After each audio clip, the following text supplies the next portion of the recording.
ร่วมของเหยื่อคือความเร่งรีบขาดสติหรือแม้แต่บางครั้งก็เกิดความโลภจนเกินไปอย่าปล่อยให้การกดคลิกเดียวลิงก์เดียวทำให้โจรยิ้มกว้างวันนี้ถึงเวลาแล้ว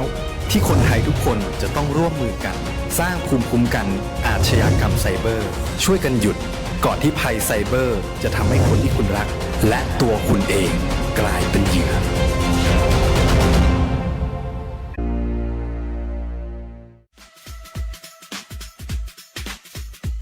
หากคุณมีปัญหาสายตาอยากได้แว่นสักอันหนึ่งไว้ตอบแชทตอบไลน์งานด่วนใส่ขับรถไปทำงานไปท่องเที่ยวดูแผนที่ปักหมุดหาจุดหมายปลายทางหรือต้องการใช้เลนส์โปรเกรสซีฟไว้มองไกลมองกระจกซ้ายกระจกขวา The World of Opticon เราเข้าใจถึงปัญหาสายตาของคุณดีวัดสายตาแม่นยำโดยทัศนศาสตร์ด้วยประสบการณ์กว่า40 ปี The World of Opticon ช่วยคุณได้ตัวแทนจำหน่ายแว่นตานาฬิกาพร้อมบริการหลังการขายมาเลยที่ The World of Opticon มุมแยกกาดน้ำทองถนนภูเก็ตตำบลนาจักอำเภอเมืองแพร่จังหวัดแพร่โทร0819520545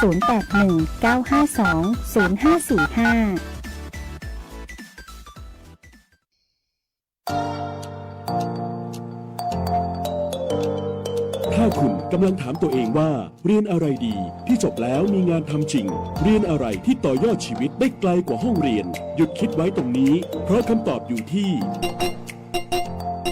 วิทยาลัยอาชีวศึกษาแพร่ที่นี่เราไม่ได้สอนแค่ให้รู้แต่สอนให้ทำเป็นทำจริงและทำได้ในโลกอาชีพเปิดรับสมัครนักศึกษาใหม่ปีการศึกษา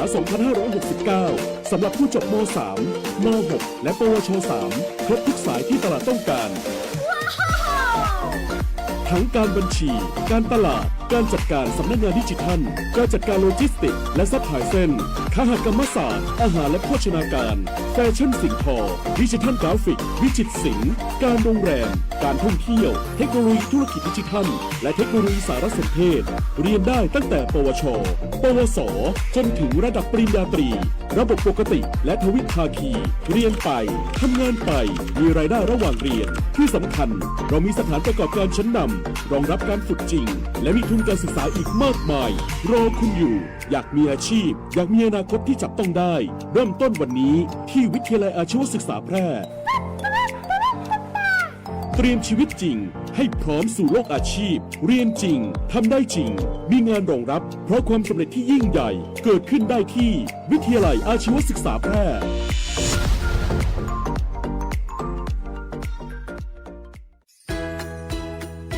หากคุณอยากจะซื้อที่ดินพร้อมอาคารหรือห้องชุดปลูกสร้างอาคารหรือซื้อที่ดินพร้อมปลูกสร้างอาคารต่อเติมซ่อมแซมอาคารหรือจะกู้เพิ่มระยะเวลาในการผ่อนชำระไม่น้อยกว่า3 ปีและไม่เกิน40 ปีโดยอายุผู้กู้รวมกับระยะเวลาที่ขอกู้ต้องไม่เกิน70 ปีอัตราดอกเบี้ยตามเงื่อนไขที่ธนาคารกำหนดสินเชื่อเพื่อที่อยู่อาศัยช่วยคุณได้สินเชื่อเพื่อที่อยู่อาศัยสินเชื่อสำหรับลูกค้าทั่วไปของธนาคารให้กู้ยืมเพื่อที่อยู่อาศัย โทรเลย054-621-490-5 ทอส.แพร่หรือติดต่อได้ที่ธนาคารอาคารสงเคราะห์ใกล้บ้านหรือ LINE GHB Buddy มาช่วยกันเฝ้าระวังไฟป่ามาผู้ก่อว่าภาคเหนือมีพื้นที่เผาซ้ำซากสูงถึง10 ล้านไร่กว่า 90% ของไฟป่ามาจากฝีมือมนุษย์ที่เผาเพื่อหาเห็ดของป่าและการเผาเศษซากพืชหลังการเก็บเกี่ยวบ่ว่าจะเป็นต่อสั่งข้าวโพดเลี้ยงสัตว์หรือนาข้าวฝุ่นควันจากการเผาคือ PM 2.5 ภัยเงียบติยะฮืออายุสั้นลงถึง1 ปีจากทั้งปอดอุดกันมะเร็งหัวใจล้มเหลวและสมองเสื่อมวร่วมใจคนไทยหยุดเผาคืนลมหายใจสะอาดให้ลูกหลานกับโครงการจัดยะนโยบายการเปลี่ยนแปลงการใช้ประโยชน์ที่ดินเพื่อบริหารจัดการ PM 2.5 สนับสนุนโดยวช.สำนักงานการวิจัยแห่งชาติช่วยกันรักษาบ้านสวนให้นาบ่ฮื้อไฟป่ามันเข้าขบวนยาวแต่เราเข้ามาทั้งอำเภอ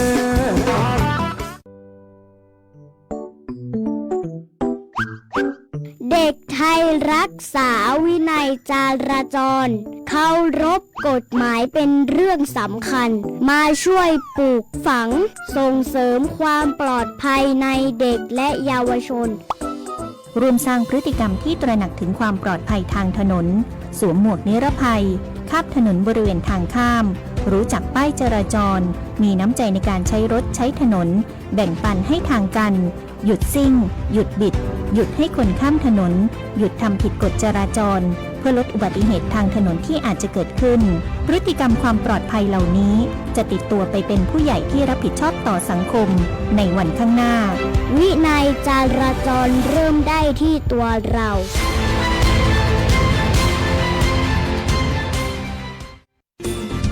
วิทยุแห่งประเทศไทยจังหวัดแพร่ FM 91 MHz ให้ความรู้คู่ความสุข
สวัสดีเจ้าคุณผู้ฟังตีเคารพหักทุกท่านนะเจ้าก็กลับมาป้ายกันในช่วงของรายการ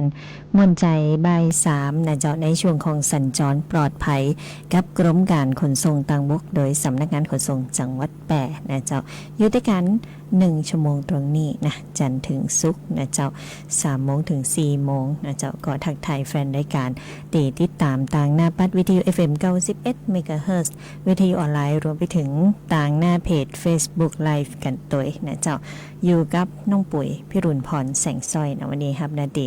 ดำเนินรายการนะเจ้าก็มีข้อมูลข่าวสารตีเป็น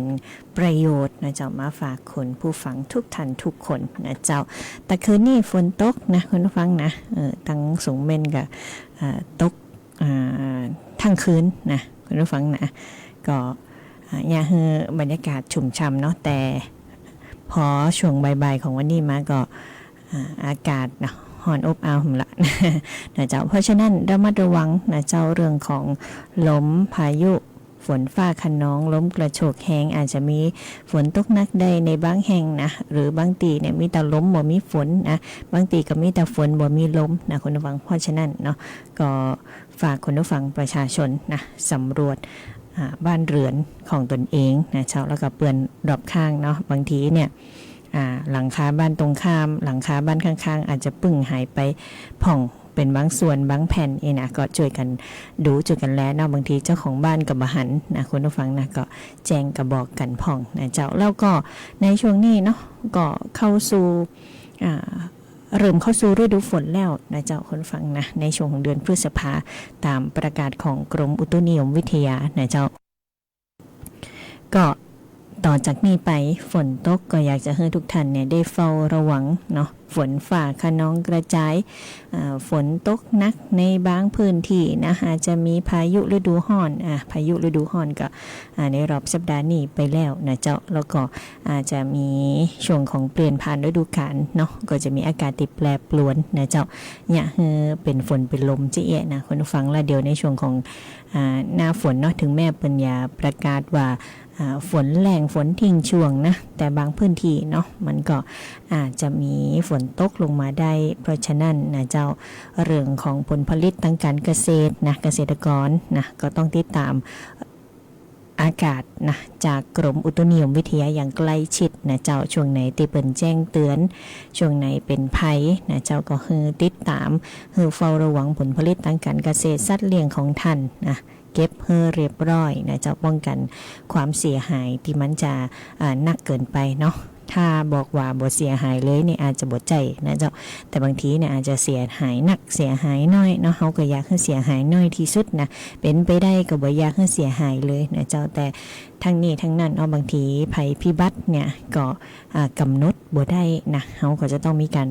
ระแวดระวังกันเองนะเจ้า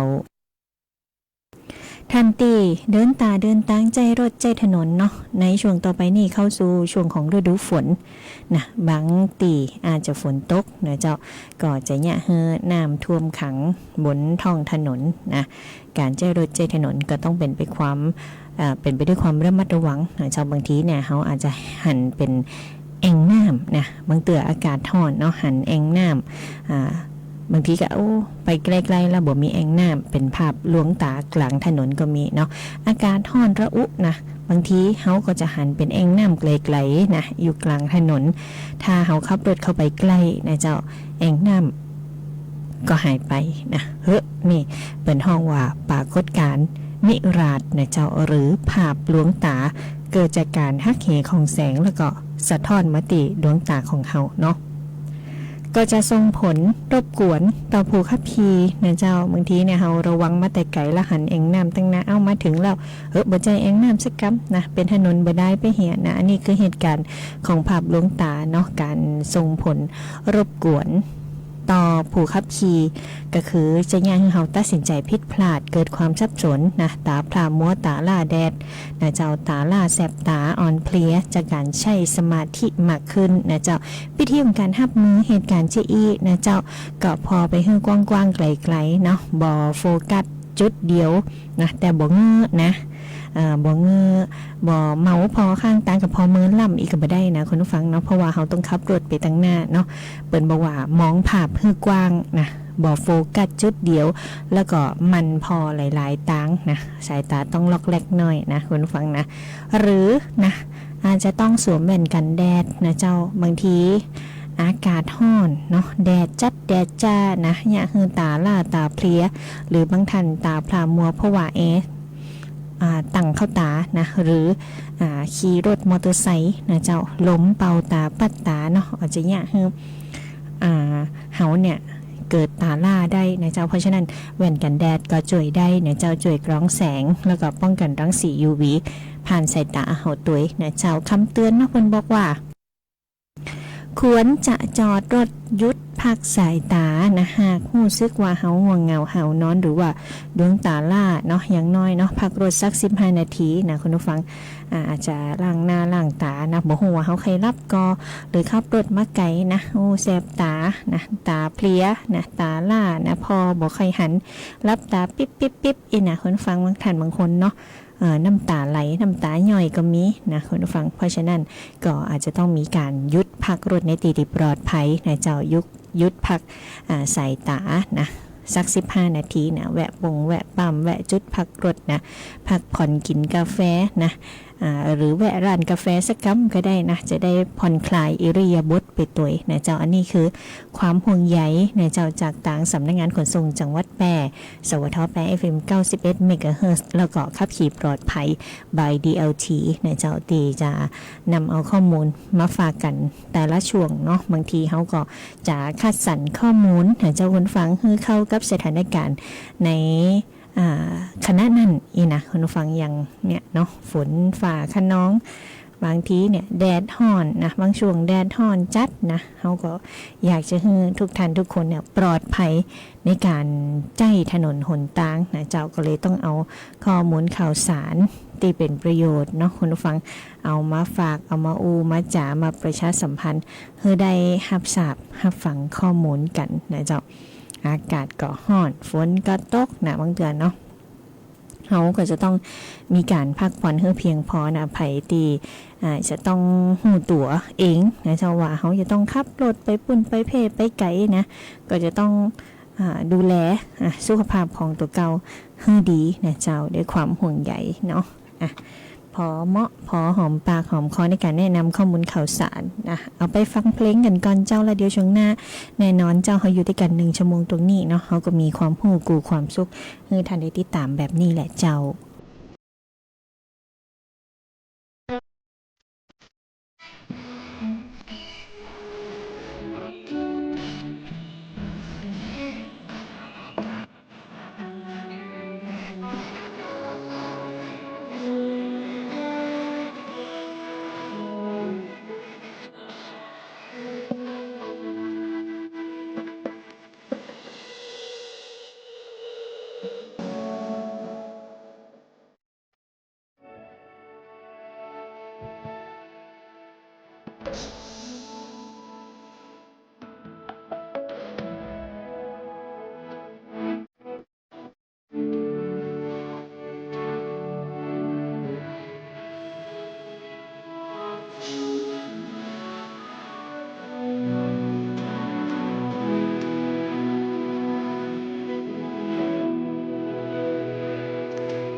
มัด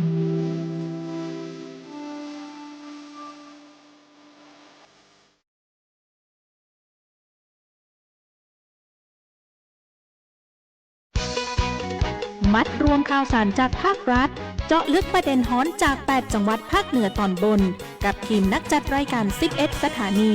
ในรายการอู้ข่าวเจ้าเหนือป้ากับช่วงพยากรณ์อากาศและเตือนภัยรายวัน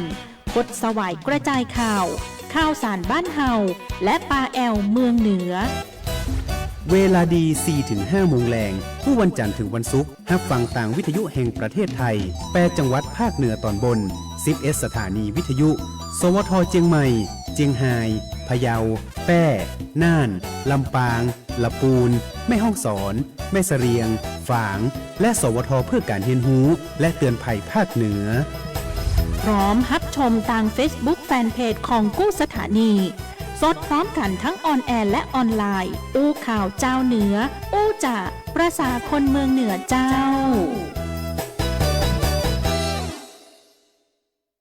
สำนักงานคปภ.มีภารกิจหลักในการกำกับดูแลเพื่อธุรกิจประกันภัยดำเนินไปอย่างถูกต้องตามหลักธรรมาภิบาลส่งเสริมเพื่อประชาชนเข้าถึงระบบประกันภัยได้ในทุกมิติคุ้มครองสิทธิผู้ย่าประกันภัยเพื่อได้รับความเป็นธรรมอย่างแท้จริงพร้อมอยู่เคียงข้างผู้คนในทุกช่วงเวลาของชีวิตทุกเรื่องประกันภัยโทรสายด่วนคปภ.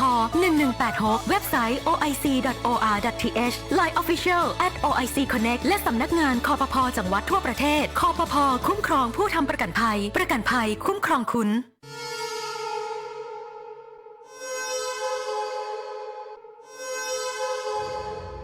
สายด่วน1669อบจ.แพร่สายด่วน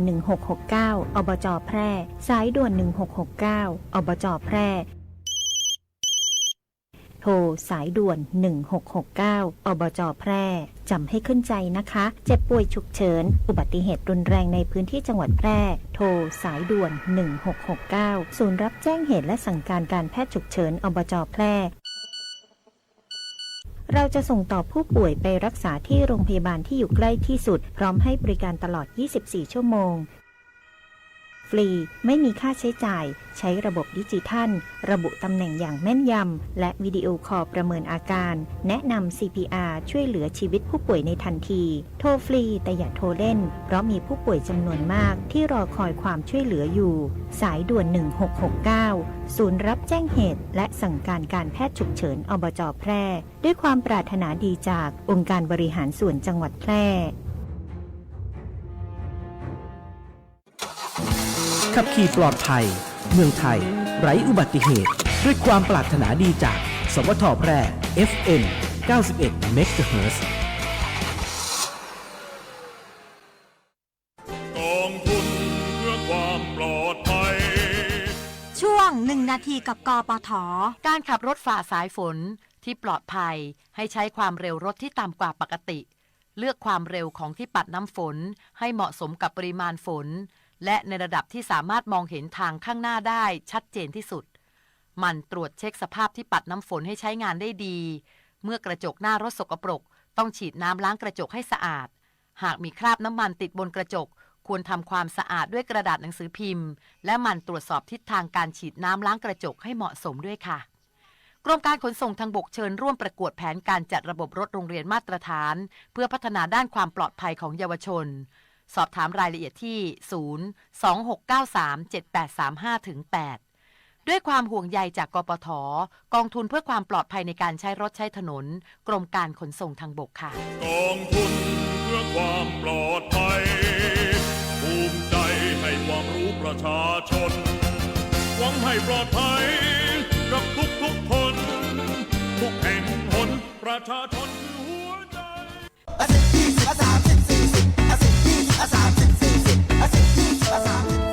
ถ้าความเร็วบนท้องถนนในชุมชนเป็นตัวเลขเหล่านี้ก็คงดีแต่ในความเป็นจริงยังมีผู้ขับขี่ใช้ความเร็วสูงและการขับรถเร็วเกินกฎหมายกำหนดยังเป็นสาเหตุหลักที่ทำให้เกิดอุบัติเหตุเดินทางถึงบ้านอย่างปลอดภัยขับขี่ด้วยความใส่ใจอย่าขับเร็วอย่าขับซิ่งขับขี่ปลอดภัย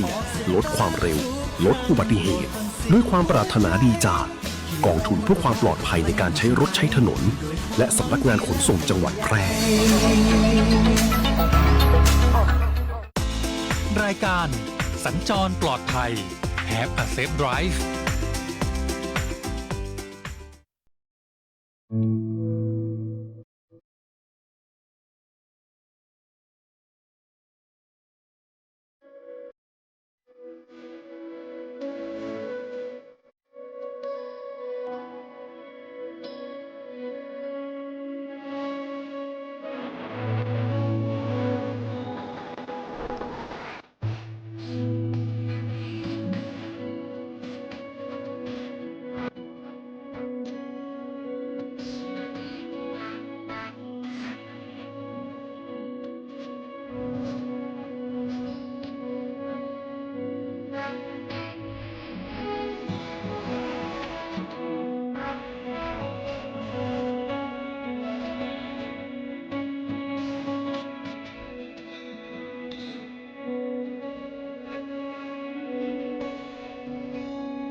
กลับเข้ามาในช่วงของรายการมนใจใบ3นะเจ้าในช่วงของสัญจรปลอดภัยกับกรมการขนส่งทางบกโดยสำนักงานขนส่ง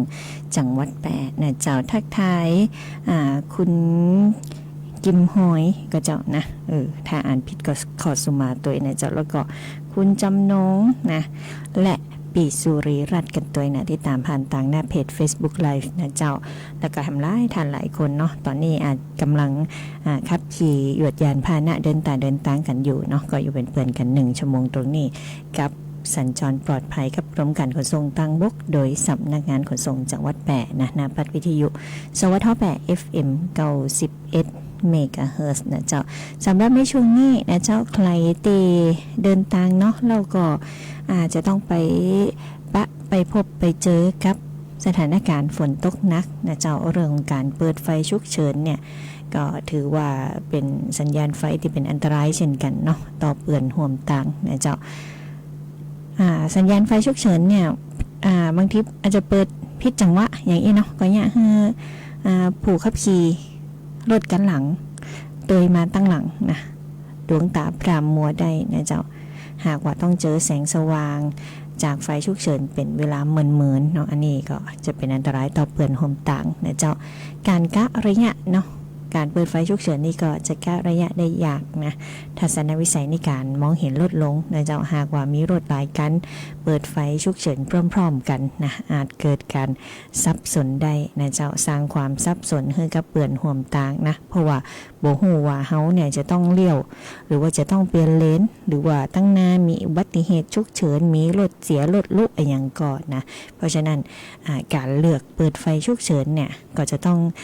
เลือกเปิดให้ถูกต้องนะเจ้าแล้วไฟฉุกเฉินเนี่ยใจเมื่อมีฉุกเฉินเหตุการณ์ฉุกเฉินจะได้นะเจ้านั่นก็คือนะเปิดเอาไว้ใจรถจอดเสียจอดอยู่กับตีนะเจ้าไฟฉุกเฉินนี่นะรถตีต้องจอดกระทันหันหรือเจอสิ่งกีดขวางเจออุบัติเหตุตั้งหน้าอันนี้ต้องเปิดไฟฉุกเฉินในการเตือนรถกันหลังนะเจ้าเพราะฉะนั้นใครตีขับรถตัวเขานะแล้วหันเขาเปิดไฟฉุกเฉินเขาก็ต้องมีการระมัดระวังตัวนะเจ้าอาจจะรถเป็นอาจจะจอด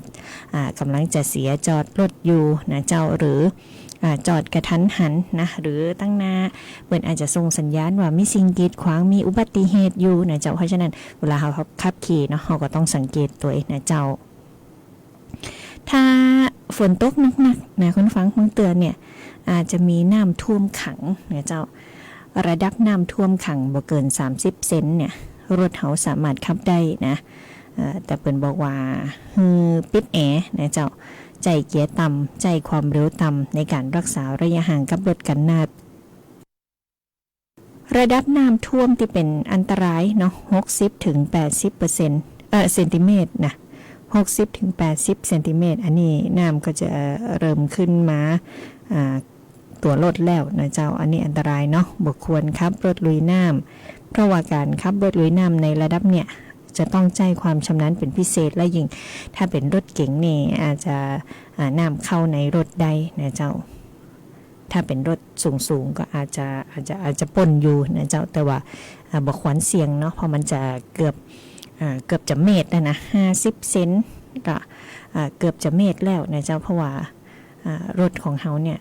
บางท่านบางคนเนาะรถก็สูงบางท่านบางคน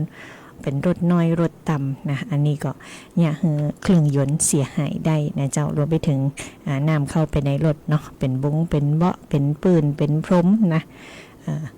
เกิดความเสียหายนะเจ้าคนฟังนะถ้าเป็นเตือนว่าห้ามผ่านเนาะอันนั้นแสดงว่าน้ำอยู่ในระดับสีแดงนะเจ้าน้ำอาจจะท่วมจนรถเขาเนี่ยขับขี่บ่ได้นะขับเคลื่อนบ่ได้แล้วนะอันนี้ถ้าน้ำท่วมสูงเนาะดับเครื่องยนต์ในทันทีนะเจ้าแล้วก็ห้ามสตาร์ทรถอย่างเด็ดขาดนะน้ำจะเข้าสู่ระบบไฟฟ้าอย่าให้ลัดวงจรได้เครื่องยนต์ก็จะเสียหายนักกว่าเก่านะเจ้าให้ยกรถเข้าศูนย์บริการยกรถเข้าอู่ซ่อมรถต่ออันเนาะถ้าสมมติว่าบังเอิญเนาะไปเจอเหตุการณ์สุดวิสัยนะน้ำท่วมรถนะคุณผู้ฟังเนาะห้ามสตาร์ทรถโดยเด็ดขาดนะก็ ต้องเอามาฝากกันนะคุณฟังเรื่องของการเตือนภัยเนาะเป็นภัยใกล้ตัวนะเป็นภัยที่อย่าส่งผลกระทบต่อทรัพย์สินของเฮานะเจ้าคุณฟังเนาะเรื่องรถนี่นะอาจจะเสี่ยงไปติ๊กๆนะเจ้าก็ต้องเอามาเตือนเอามาฝากกันเนาะเพราะว่าจะเข้าสู่ในช่วงของหน้าฝนแล้วนะเจ้าบางตีบางแห่งนะเป็นพื้นที่ลุ่มต่ำเนาะอาจจะมีน้ำท่วมถนนหนทางผ่องนะเขาจะต้องมีการเตือนมีการพิจารณานะเจ้าก่อนที่จะขับขี่นะคุณฟังเนาะห่วงใยจากทางสวทแปรและสำนักงานขนส่งจังหวัดแปรนะเจ้าแล้วทันทีขับรถเนาะแถมแฮมน้อยหนึ่งใครที่ขับรถตอนฝนตกนะบางทีถ้าฝนตกนักจะพอบ่หันตางนะอันนี้ตีไปเลยว่าอันตราย 100% นะเจ้าถ้าฝนตกก็ให้เปิดไฟหน้ารถทุกครั้งเมื่อฝนตกนะเจ้าให้เฮาแล้วก็คนอื่นๆรถกันติสวนมาได้หันว่ามีรถเฮาอยู่เนาะแล้วก็ว่าดีลืมนะมาค่ำมาคืนลองสตาร์ทรถพอนะเจ้าไฟใต้เฮาออกก่อนนะไฟเบรกเฮาออกก่อนนะคนในครอบครัวช่วยกันพอเนาะหากว่าอุปกรณ์ชิ้นไหนนะใจงานผิดปกติก็ให้รีบซ่อมแซมนะเจ้าหน้าฝนเช็คใบปัดน้ำฝนกันตัวนะบ่แตกบ่ร้าวบ่แข็งบ่กรอบนะปัดแล้วละหอยเส้นไว้กอเสียงดังเอียดกอนะหรือปัดแล้วปัดน้ำบ่หมดอันนี้จะต้องเปลี่ยนแล้วนะคุณผู้ฟังนะ